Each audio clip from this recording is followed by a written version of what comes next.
Hey guys, and welcome back to another video. Today we want to take a look at the first couple of sneak peeks, or more like sneak peeks.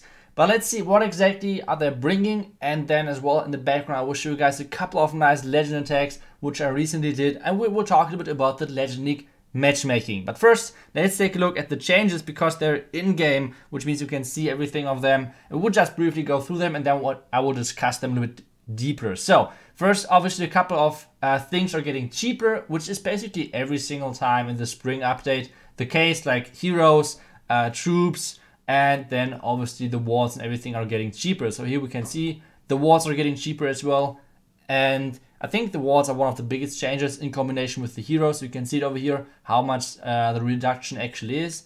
And yeah, so those are kind of the reductions. You can see them in game, but I think for now I will show you guys a couple of legend tags in the background, and meanwhile we will discuss this, because whenever those reduction updates or like sneak peeks are coming, there are two communities in Clash of Clans.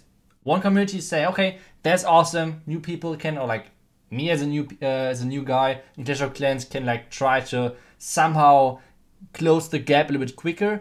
And then there's the other group which is saying, I'm playing this game for years now and I had to farm all of my walls way harder than you guys now have to, which means I think it's unfair. So those two big groups are normally appearing, and just I want to have your opinion on that, because what group are you guys into?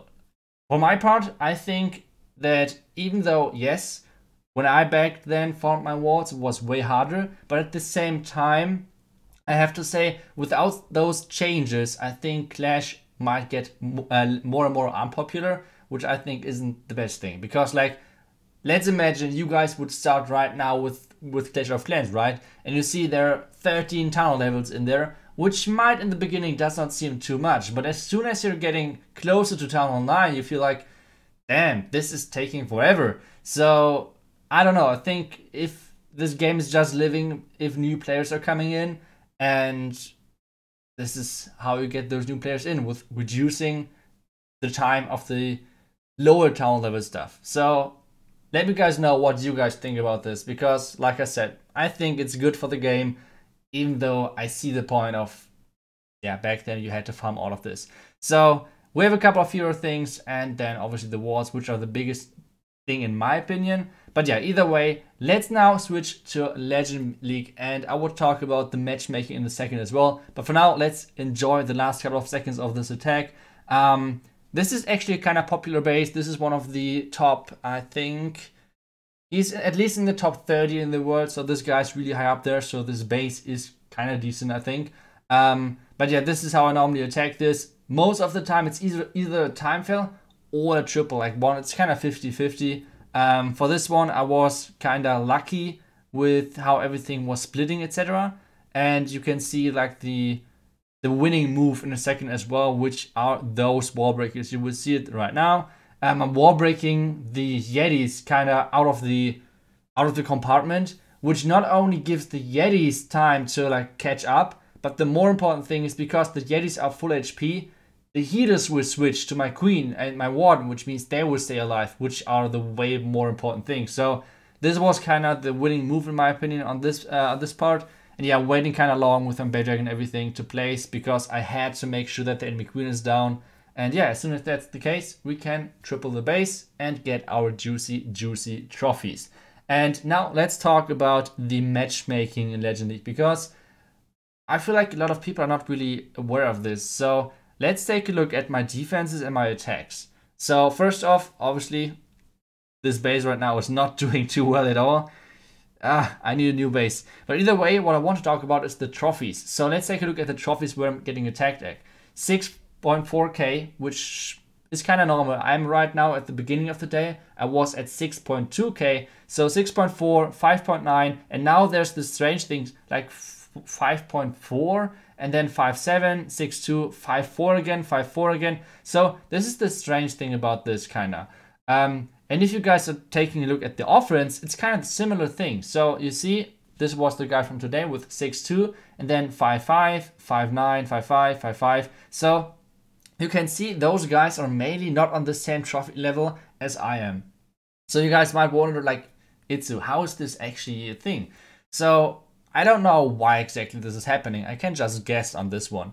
So what I think is happening is that since there was so much win trading going on, I think that they tried to split it up a little bit more, which in the end resulted in kind of this little bit messed up matchmaking. So I'm not 100% sure, but either way, I guess I'm even with 17 now, since she tripled me and I tripled her, so that's fine. So let's take a look at this attack. And well, like I said, this is my guess. Let me guys know what you think about the matchmaking. But I think it's better having it this way than actually having a lot of more win trading going on. So that's just my 2 cents. But let's get to the attack, because this is one of those bases which are so crazy popular right now. Now, whenever I attack Stephanie, she has one of those bases activated. And they're kind of annoying because you should know them by now. But at the same time, there are always so many different versions of this base out there, which makes it really hard to attack them, because every single time something is different. Sometimes those sweepers point towards the outside. Sometimes they point towards the bottom, sometimes to the top. Sometimes there's multi-inferno towers, sometimes they're ground exposed, sometimes they're air exposed. So you see, there's so freaking many different things which this base can have. One thing which this base, most of the time at least when I attack it, have in common is they always have those small trash CCs, because I feel like this base is kind of weak against air. So this base has to use some sort of anti-air defense CC. So yeah, this is kind of the setup which I know. Most of the time I try to abuse this long channel, but on this one it's really tough because there's so freaking much damage. Like normally the scatter shots and the warden are located a little bit different, but yeah, this time like everything is on the same spot basically. So this is gonna be super tough to get through. A couple of more goblins are in the CC, so let's try to somehow get through everything and let's try to somehow make sure that this is gonna work. So we have our queen and we have the freaking damage. Just take a look at this damage. There are 3 axe bows, 2 archer towers, no, 1 archer tower. It's just crazy. So I have to freeze one more time. And at this point I thought like, okay, screw it. I will go all in, because I will start now from the bottom of this base with my hybrid and the queen is dying like a couple of seconds after. Which means at this point I thought like, okay, this could be a huge mistake doing what I'm doing right now.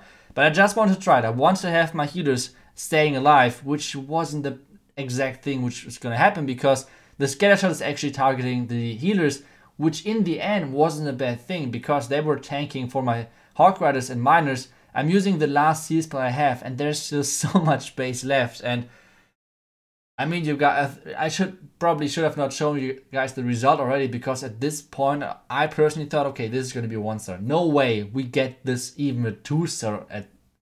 This can't happen. But now there are a couple of miners switching to the town hall, helping everything, and meanwhile the healers, or like this one lonely healer, trying to help a little bit. And now the key thing which is happening, those freaking miners are running in front of the Royal Champion, and it's always the key in those attacks that the Royal Champion is staying alive, because if the Royal Champion is dying, the back end means you won't gonna triple. That's it. So this was key, that the Royal Champion survives, and this was why we tripled this base in the end. Lucky on my part, I have to say it. Lucky on my part, but sometimes worth the risk, I guess. And yeah, that's how I tripled this base this time. Lucky on me, but I have a couple of more triples to show you guys. And in the future, there are going to be way more legend attacks again. And then we're just waiting for the sneak peeks, I guess. I guess there are going to be sneak peeks again.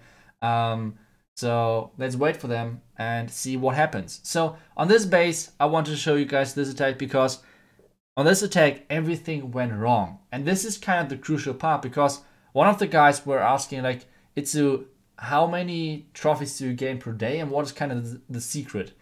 And having the example of this day, like yesterday for example, I had 279 trophies, which is pretty good, and I think this is kind of my average. Like around 270, 280 is kind of my average per day. Obviously sometimes better days, sometimes worse days, but I guess overall that's pretty good. And in the end, I'm really far up there. I think in the top 20 at least at the moment. So we're doing pretty good. But what is the secret behind? Because yesterday I had only 4 triples. But the key thing behind that is that I had, even though I had only 4 triples, I had overall the lowest score with plus 29, which means it was still about 90% 2-star. So this was kind of the key, or this is overall the key if you want to trophy push. Obviously you have to triple. That's how it works, right? You have to get those 3-stars in. But everything which is not a 3-star has to be a high percentage. And this is where it comes in that sometimes, even if you're choosing a bad entry, it comes down to reaction, to adaptation. Like you have to adapt to whatever is happening. For example, my attack, this attack was bad. This attack was super freaking bad. I mean, I had 8 wall breakers to open up 1 wall and it didn't make it in time. If that's not bad, I don't know what else could be bad. But even though we messed up, we saved it with the ram, where the queen is now going into the inside. And even though she's now going on the other side again, I don't know why, but either way. But this saved us the attack with our queen reaching for the town hall. And now we can send in our hybrid for the bottom of this base. And meanwhile, the queen is going into the inner channel and following, or like guiding everything in between. And this is kind of the key, like I said, to have wherever something is going wrong, a plan B. And especially if you guys are might using Queen Charge Hybrid, use every single siege machine. It's so important. I think without having the possibility of switching the siege machines in between, I wouldn't be that high up there. I'm choosing, I think, even though I'm using a Yeti Blimp CC, by the way, no one saw that I didn't use my Queen ability over there. No one saw that. Even though I'm having like a Yeti Blimp CC, like I'm having Yeti in there with the Blimp combination, but I think over 50% of my attacks are done without the Blimp. I'm using the Siege Barracks, I use the Slammer sometimes, I use the Ram, and this is kind of the key in my opinion, being super successful with Queen Charge Hybrid. And I think right now I'm one of the highest Queen Charge Hybrid attackers in the world in Legend League, so this is kind of my key to the success. But like I said, I will give you guys in the near future a couple of more episodes on those Legend League attacks and a more in-depth guide on when exactly you can see which siege machine you're using. But yeah, that's kind of the key for me. One more sneak peek kind of for me. So what you guys will see tomorrow is there was one base which we used against J-Off, which we used against INTZ, and which I used in the Clan War League as well. It was one of the only bases, or a couple of the only bases, which were not tripled by ATK in our loss on day 3. It got a 1-star in the last day. It did overall really well. It never got tripled so far in any of our matches. And yeah, I will share that base tomorrow with you guys. So stay tuned. I hope I will see you guys back tomorrow. And if you like my content, make sure to subscribe to this channel. I will see you guys back tomorrow. And well, see you guys then. Bye bye.